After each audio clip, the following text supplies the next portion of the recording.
సీతమ్మ తల్లి అగ్నిప్రవేశం చేసే ముందు సినిమాల్లో అంజలిదేవో లేకపోతే నయనతారను గుడ్ల గుక్కు నోట్లో ఏడ్చినట్టు ఏడవల రాముడిని అడగాల్సిన మాటలన్నీ అడిగి కడిగేసింది. ఇక్కడ ప్రశ్నకి ఎవరు భయపడలా. ఇన్ఫ్యాక్ట్ ఈరోజు మేమందరం దేవుడిగా పూజించే ఆంజనేయ స్వామి సీతమ్మ తల్లికి మొదటిసారి ఎదురుపడితే సీతమ్మ తల్లి అనేక పరీక్షలు పెట్టింది. ఈరోజు రామభక్తుడు ఆంజనేయ స్వామి అంటారు. అటువంటి ఆంజనేయ స్వామి సుగ్రీవుడు మొట్టమొదటిసారి రాముడిని కలిసినప్పుడు రాముడికి అనేక పరీక్షలు పెట్టారు. ఆ పరీక్షల్లో రాముడు నిరూపించుకున్నాడు. చివరికి భగవద్గీతలో 4వ అధ్యాయంలో శ్రీకృష్ణ పరమాత్మని అర్జునుడు అడుగుతాడు, అదేంటయ్యా నువ్వు నేను ఒకేసారి పుట్టాం కదా, నువ్వేంటి సూర్యుడికి ఎప్పుడో సృష్టికి పూర్వమే భగవద్గీత చెప్తానంటున్నావు, అంత పిచ్చోళ్ళ కనపడుతున్నానా అని అడుగుతాడు.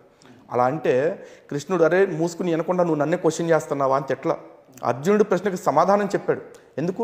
సనాతన ధర్మం ఎప్పుడు సమాధానానికి భయపడదు, ప్రశ్నకు అంతకంటే భయపడదు. కారణం ఇక్కడ ప్రతి ప్రశ్నకి సమాధానం ఉంది.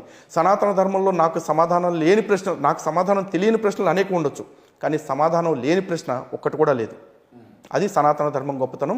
అలా ప్రశ్నను బ్రతికించే ఈ ధర్మం ఎప్పటికీ బతికుండాలనేది నా కోరిక. ఇప్పుడు అంటే మీరు ఇప్పుడు ఇది సంఘం పెట్టారు కదన్న, హిందూ జనశక్తి అని చెప్పేసి, దేని గురించి అది? ఒకటేనండి, హిందుత్వం కోసం పనిచేయడం కోసం అనేక సంఘాలు ఉన్నాయి.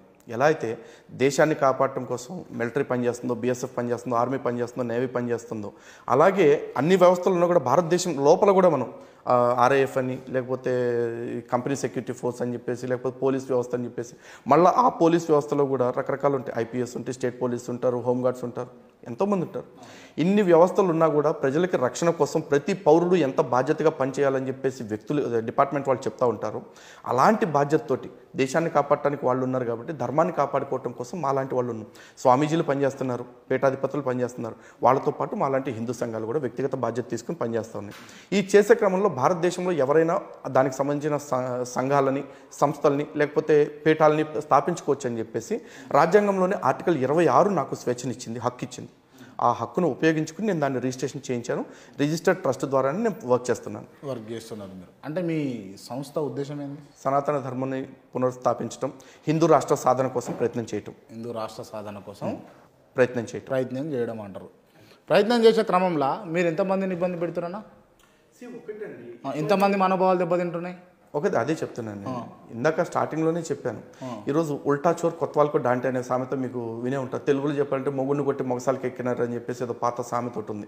అలాగే చెప్పాలి. ఈరోజు ఎట్లా అయిపోయిందంటే హిందువుల దగ్గరికి వచ్చేసి హిందువులు 95% ఉండేవాళ్ళు 80% ఎందుకు వచ్చారు అని ఎవరు ఆలోచించట్లా. ఎందుకు వచ్చారు అంటే ఒకటే రీజన్, హిందువుల అతి మంచితనం పేరుతోటి చూపించిన చేతగానితనం. ఇదే ఇవాళ మేము ఎదురు తిరిగి మా ధర్మాన్ని మేము కాపాడుకుంటాం, మీ మతాన్ని మీరు ప్రచారం చేసుకోండి, మా మతం జోలికి రాకండి అని మేము చెప్తుంటే మాత్రం మీరు ఇబ్బంది పెడుతున్నారు. ప్రచారం చేసుకోండి అని చెప్తురా మీరు? 100% చెప్తారు. 100% రాజ్యాంగం ఏం చెప్తుందో చూడండి.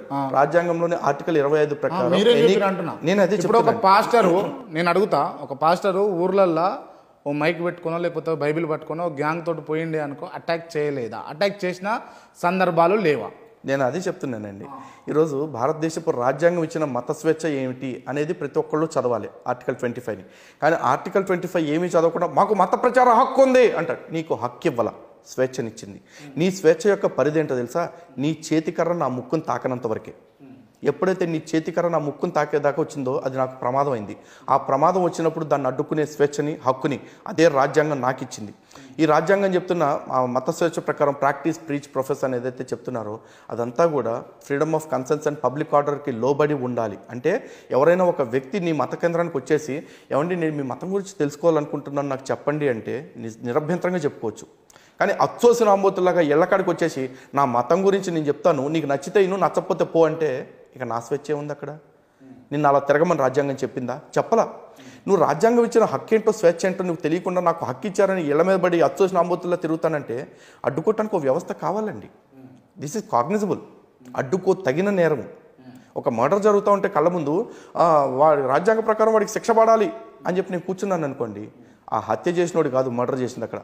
ఆ హత్యను చూస్తూ కూడా ఆపకుండా కూర్చున్న నాలాంటి వాడిని కూడా హంతకుడనే అనాలి. రైట్. అంటే వీళ్ళు చేస్తున్నది కూడా అదే, ఆధ్యాత్మిక హత్యలు.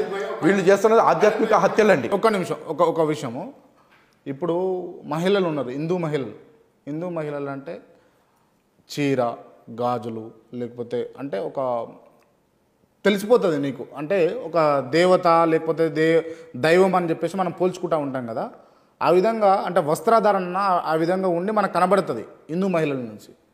అంటే హిందూ పురుషుల నుంచి ఈ రెచ్చగొట్టుడు, లేకపోతే తన్నుడు, లేకపోతే విద్వాసాలు రెచ్చగొట్టుడు, వాణ్ణి తిట్టుడు, ఆ మతాన్ని తిట్టుడు, ఈ మతాన్ని తిట్టుడు, ఇదే రిప్రజెంటేటివ్ అవుతుందా? ఇక్కడ మీరు అదే కోణాన్ని చూస్తున్నారు కాబట్టి మీకు అట్లా కనపడుతుందండి. కానీ ఇదే హిందూ ఆలయాల ఆధ్వర్యంలో అనేక లక్షల మందికి అన్నదానాలు జరుగుతున్నాయి, ఆకలి జరుగుతుంది. అనేక లక్షల మందికి హిందూ దేవాలయాల భూములను సాగు చేసుకుంటూ కడుపు నింపుకుంటున్న వాళ్ళు చాలామంది ఉన్నారు. ఈరోజు హిందూ దేవాలయాల భూములు సుమారు 2.5 లక్షల ఎకరాలు అన్యాక్రాంతం అయిపోయినాయి. అయినా కూడా హిందువులు దాని గురించి పట్టించుకోవట్లా. ఎందుకంటే మా బాధ ఆస్తుల గురించి కాదండి, మా పోరాటం ఆత్మగౌరవం గురించి, దాని గురించి మాట్లాడండి. ఈరోజు మీరు అంటున్నారు భారతీయ స్త్రీ యొక్క కట్టుబొట్టు అని చెప్పేసి. మేము భారత స్త్రీలకి కూడా కట్టుబొట్టు గురించి చెప్తాం, కానీ ఈ కట్టు కడితేనే, ఈ బొట్టు పెడితేనే నువ్వు స్త్రీవని మేము అనట్లా.